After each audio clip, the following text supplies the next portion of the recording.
What's up, Raw Spartan Tribe? This is Raw Spartan 125, back for yet another great reaction. Okay, this is absolute Mad Lads. Shoko Asahara? Sorry. Shoko Asahara. And I haven't done a Mad Lads one in a while, so this is pretty good. I can't wait to get into it. And this is a requested video. If you'd like me to react to any other video, just leave it in the comment section down below, and I'll get to it as soon as I can. I'll be leaving links in the description down below for this video and this channel. And be sure to check out my links while you're there as well, yeah? Now, I've been on Discord a little bit more lately. Not so much my other social media. I'm just not a very sociable person. So, let's jump in. Cults are pretty fascinating. They believe some really insane and outlandish things, yet despite this, they always seem to gather a lot of members and become very popular. And while we might find cults and their beliefs very funny, they never end well, do they? Shoko Asahara.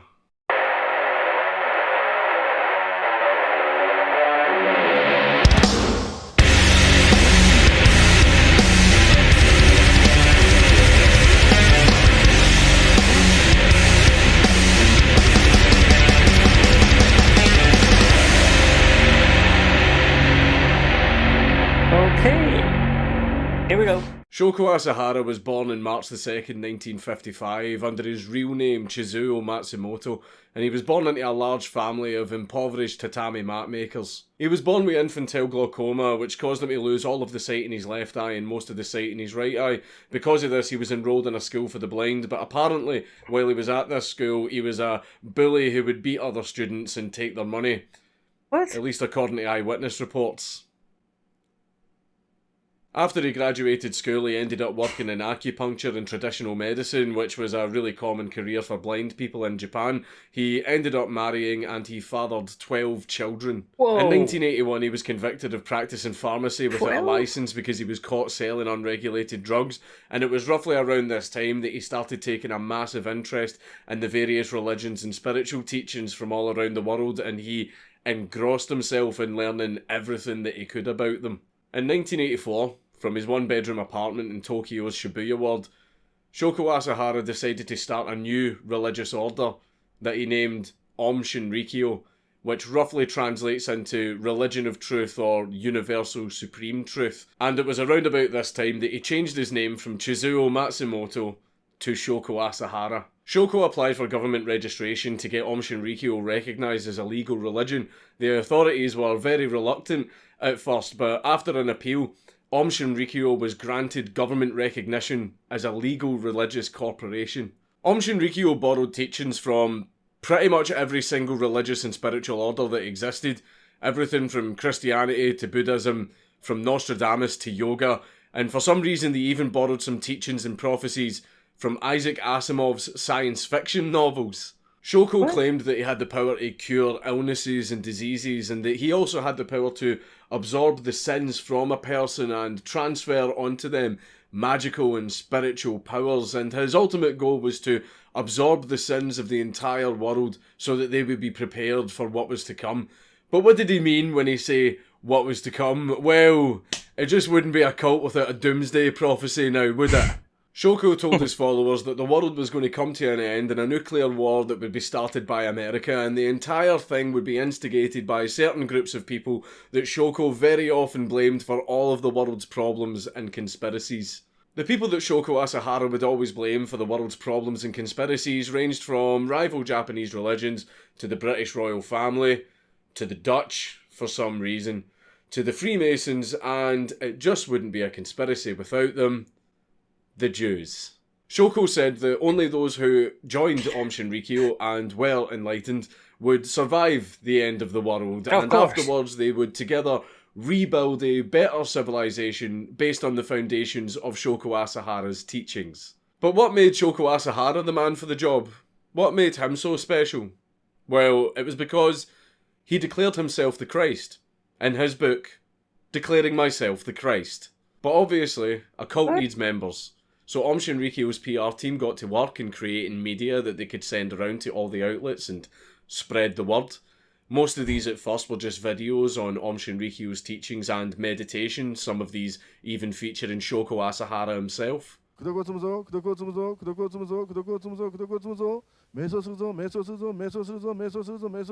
Shoko even took himself on tour to do some public speaking, where he was very often wheeled out on stage like an in-flight dinner, as well as making a little bit of money while he did it. Followers paid thousands of dollars to be blessed by Asahara, to drink his blood or tea brewed from his hair, and to wear the Aum's trademark headgear, fitted with electrodes, supposed to transmit the guru's brainwaves. This was taken even further, and Shoko and his cult members actually started doing full-on TV appearances, teaching Japan all about their strange religion through yoga positions and extremely informative displays like this.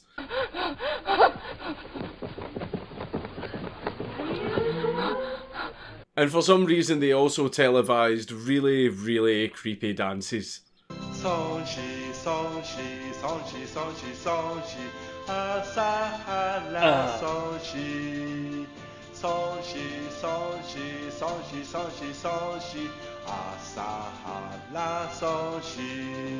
There was also one very special interview that Shoko Asahara did. 特に影響力のある若者たちにいい意味で与えていかれたら、もうそれこそ素晴らしい人生になるんじゃないでしょうかね。そうですか。なんかいいな。そうです。なんか自信が持てたんじゃないですか。また場所を改めてですね、違う機会に。Does this man look familiar? That's Takeshi Kitano. The guy who played the teacher in Battle Royale. He was also in Ghost in the Shell, but arguably his most iconic role was as Count Takeshi in Takeshi's Castle. The leader of a Doomsday cult managed to get an interview with everyone's favourite happy clappy jappy chappy. But it doesn't stop there. Aum Shinrikyo's PR department set out to do something that would probably be the greatest and most entertaining thing that they ever did. They made an anime. What? 瞑想中の私の肉体から化身が抜け出した。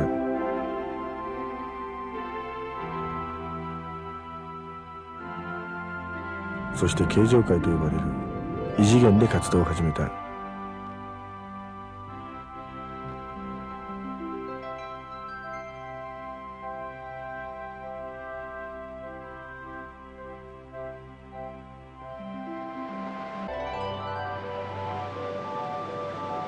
テレポーテーションをしたり、城壁や山やビルなど全てのものを自在に超えることができる。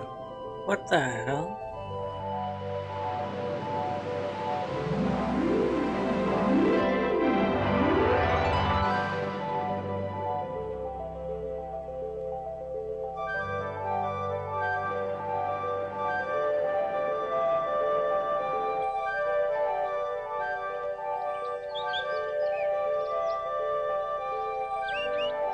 Despite how ridiculous all of this PR was and how stupid their beliefs were, this worked. What? Loads and loads of people started joining, and Aum Shinrikyo eventually had around 10,000 members. But Aum Shinrikyo didn't attract the poorly educated, the poor or the destitute, you know, the type of people that cults usually attract. It attracted some seriously rich people, and people that had qualifications from some of Japan's most prestigious universities, which ended up giving Aum Shinrikyo the vision of being a religion for the elite. Wow. Now, where have we seen that before? So the cult was starting to grow in membership. Lots and lots of people were starting to join. And in the process, they would sign contracts and documents that would sign all of their wealth and possessions over to Aum Shinrikyo and the cult.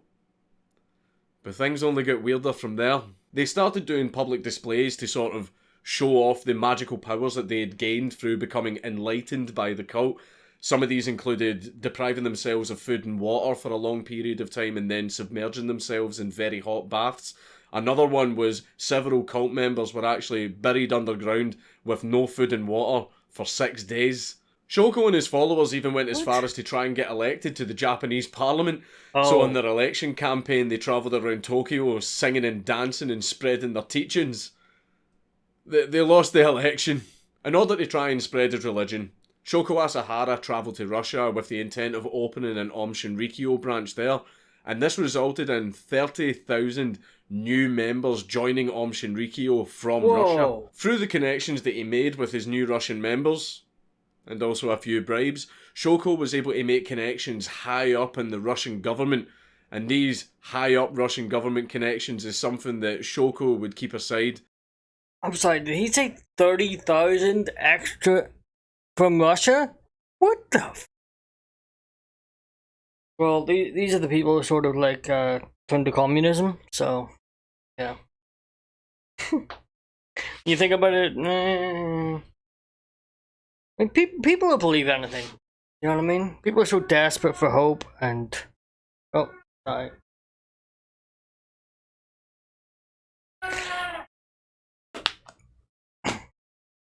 People are so desperate for hope and something to believe in that they'll believe anything. You know what I mean? This is pretty much how religions are born. You know? Unfortunately. Russian government, and these high up Russian government connections is something that Shoko would keep aside for future plans. However, a lot of people started to take notice. A lot of people in Japan were starting to get really, really suspicious of the cult and their behaviour. The cult started running hospitals that would lure people in for treatment, and then once the treatment was finished, they would hand them an extremely massive bill to try and extort money off them. They were also bullying their own members even more to get them to hand over even more of their money and assets. And the most worrying thing was people who wanted to leave the cult, or people who simply criticised the cult, would just mysteriously disappear. Oh, you know what that means.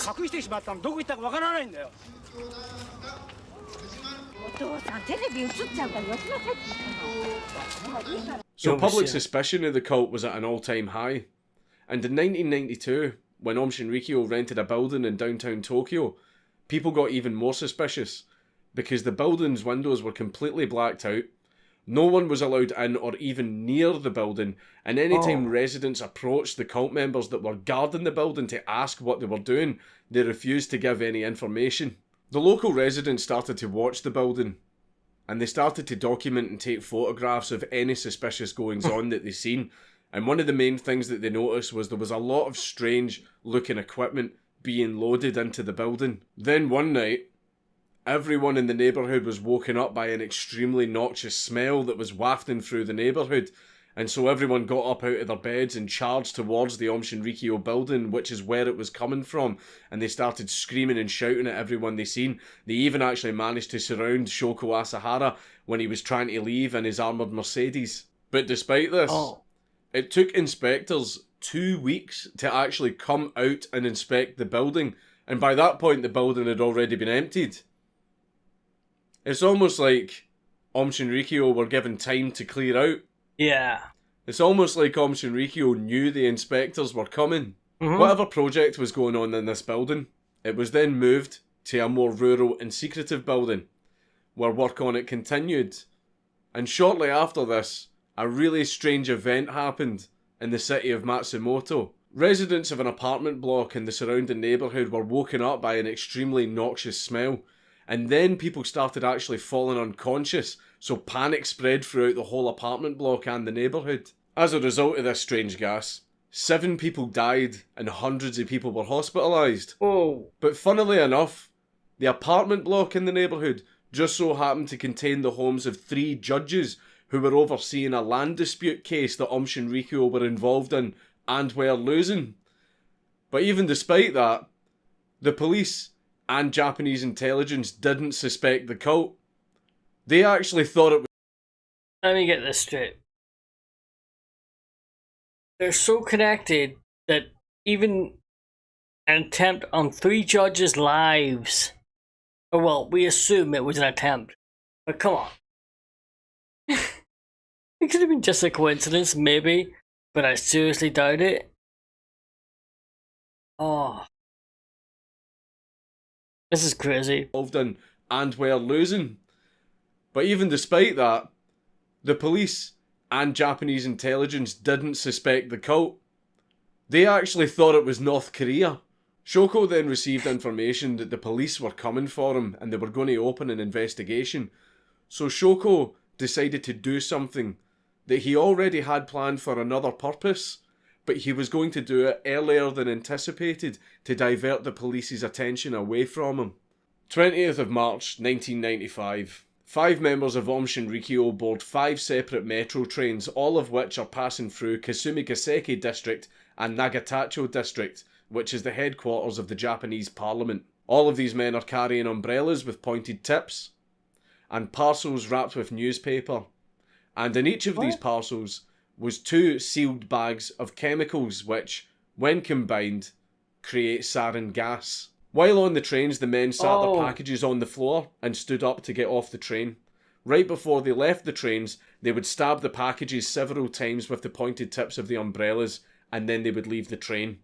The train doors would then close, and the train would carry on its journey, while the packages on the trains were mixing together and creating sarin gas, which was evaporating throughout the train carriage and would then go on to contaminate the train, every single station the train stopped at, and then finally the target districts, which the trains were all scheduled to arrive at the exact same time.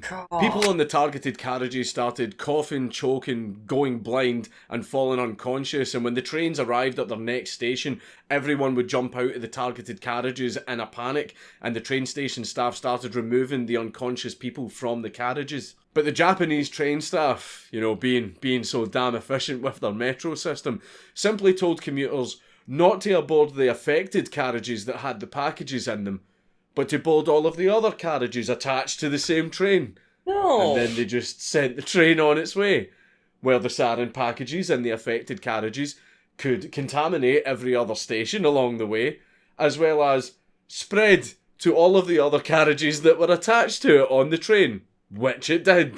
In some cases, the station staff... I don't care what they say, I'm not getting on that train. No. Getting any of those trains. And people believed them? People got on? Nah. Nope. Spread to all of the other carriages that were attached to it on the train, which it did. In some cases, the station staff actually removed the packages from the trains and just left them lying there on the platform with all the people around. In another instance, one of the train staff who actually removed the packages collapsed, so his fellow train staff picked him up to take him to a back room. It was a little small concealed back room that had about 5 people in it. What they didn't realise is one of the train staff who came in to actually help them take care of the unconscious man was holding a bin bag with the packages in it, and he just left it sitting on the table in this small compressed room so that he could help them assist to the unconscious man. And basically every single person in this tiny room got poisoned. To be completely fair to the station staff, they had absolutely no idea what was going on, and they had no idea that this was a chemical attack. And it's something that they'd never been trained for. This was like the only terrorist attack that had ever happened in Japan since World War II. So they had no idea, so you can't blame them too much for this. Ultimately, every emergency services imaginable, even the military, were deployed to all of the affected stations in full hazmat gear so that they could rescue people. And everyone knows that the Japanese metro system is famous for being extremely crowded. It was bad. Ultimately, the attack instantly killed 12 people, seriously injured another 50 who died at a later point, and thousands of people were injured by the effects of sarin gas. All hospitals and medical centres in the area were completely filled to the brim with people needing treatment. That is absolutely insane. 62 people died?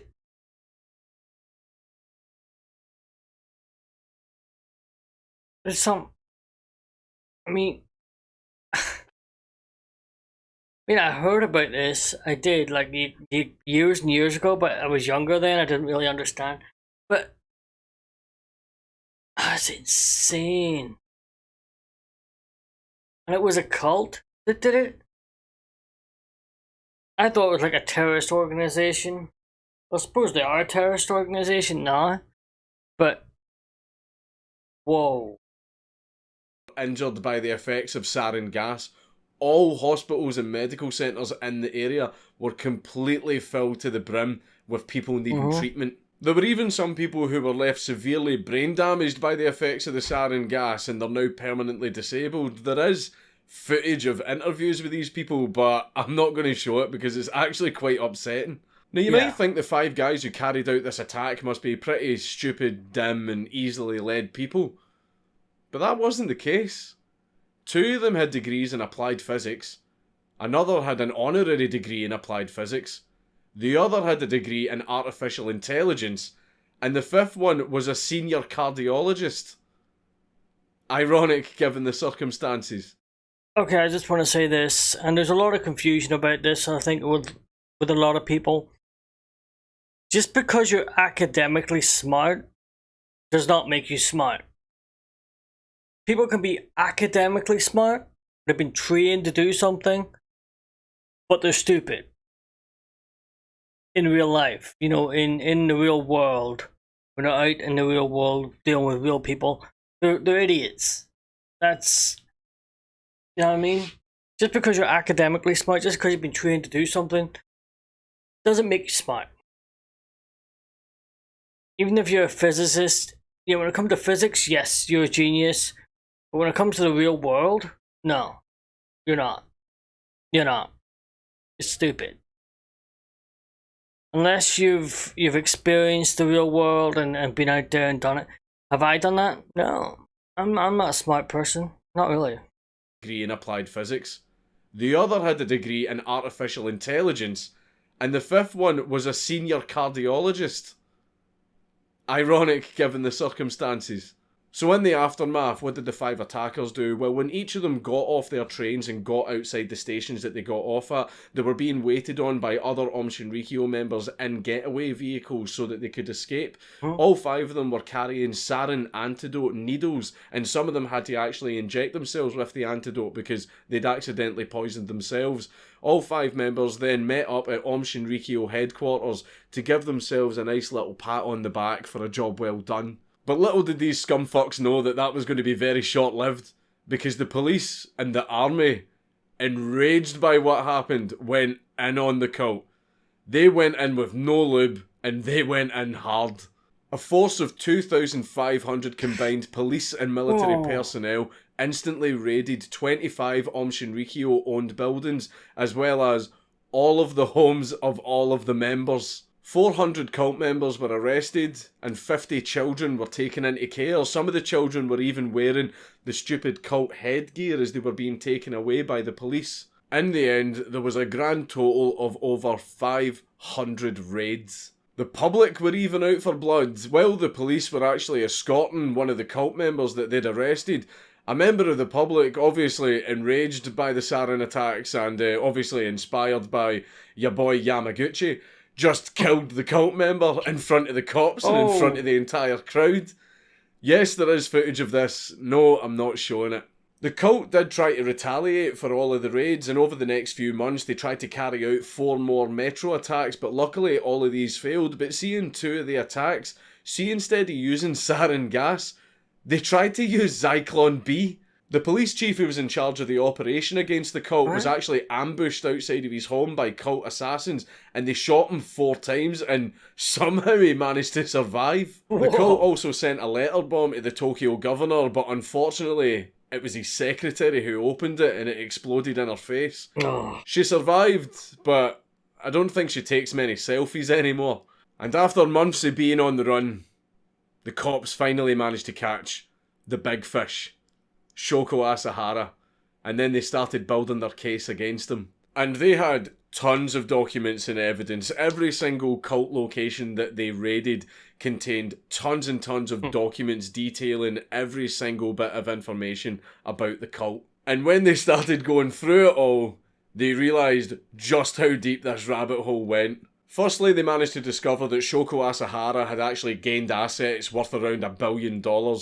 So the man had some serious money to play with. When they raided the chemical labs, they found that the cult weren't just making sarin gas. They were also making botulinum toxin, anthrax, and VX nerve gas. They also discovered that the cult had actually murdered 46 of its own members that wanted to leave the cult or who the cult believed were spies, and in some cases the cult used the chemical weapons it was making to do this. Also, remember the stunts that the cult was doing earlier?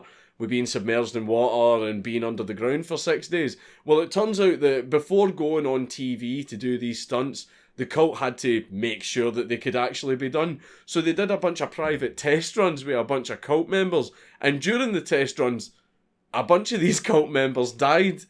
And so what happened was the cult got rid of the bodies by having them secretly cremated. Another thing the cops discovered was in relation to an anti-cult lawyer called Tatsumi Sakamoto, who was actually planning a lawsuit against the cult. Sakamoto recorded a secret interview with Japanese TV station TBS, who were going to edit the interview so that his identity would be kept secret.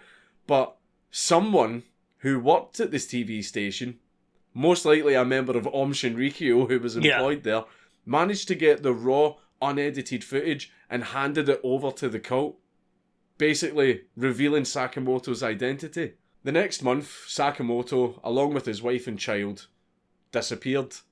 And while the cops were going through the cult's documents, they discovered that the cult had actually kidnapped them, murdered them, and then disposed of the bodies. And the cops found loads of cases like this in the documents. There was loads of cases of ex-cult members and their family members who...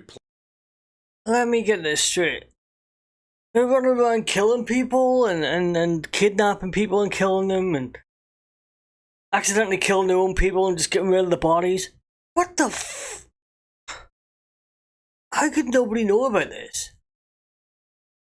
I mean, what?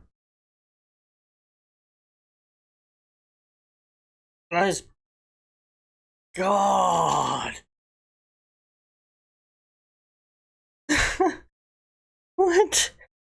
Found loads of cases like this in the documents. There was loads of cases of ex-cult members and their family members who planned on blowing the whistle against the cult would mysteriously vanish, and it was because the cult was kidnapping and murdering them. The cult also made a failed assassination attempt on the Japanese royal family by spreading botulinum toxin everywhere they could outside of the royal palace. Documents also revealed that the cult were responsible for the Matsumoto City attack, the one on the apartment block that contained the judges from the land dispute trial. It turns out that the cult had actually used a modified refrigerated truck to spread the gas throughout the whole neighbourhood. But wait! There's more! There's a reason that Shoko was always one step ahead. It's because Aum Shinrikyo members had managed to get jobs in the Japanese security services, the police, and the Japanese military, and they were constantly feeding information back to the cult. And now that the cops had all of this information identifying who these people were, they all got arrested too. The sarin gas attack was carried out earlier than anticipated, but the cops managed to discover what its original purpose was, which was to blame the attack on America to kickstart World War III and fulfill the Doomsday prophecy. And then the cops discovered arguably the most batshit thing that the cult had planned. Remember those top Russian government connections we were talking about earlier? Well, it turns out that during Shoko's time in Russia, he arranged for Aum Shinrikyo members to receive military training, as well as purchase weapons ranging from AK-47s to RPGs, as well as a helicopter. And all of this was brought back to Japan. And where did they get all of this from? Directly from the Russian army. Yeah, what? This was Russia in the 90s. They got it from the Russian army. You could get anything you wanted if you had the money. But what was all of this for? Well, it turns out that the plan was for these Russian-trained cult commandos with their AK-47s and RPGs to abseil from the helicopter into the Japanese Imperial Palace to assassinate the Emperor and his family.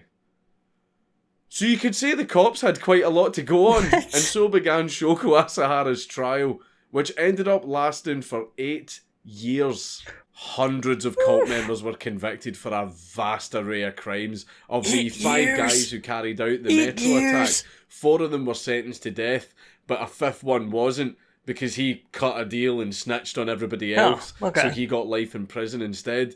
And Shoko Asahara himself was sentenced to death. But that isn't where it ended. Shoko's daughter, who actually remained anonymous for a number of years, eventually went public with who she is and campaigned to get her father a retrial because she feels his original trial wasn't fair because he was mentally ill.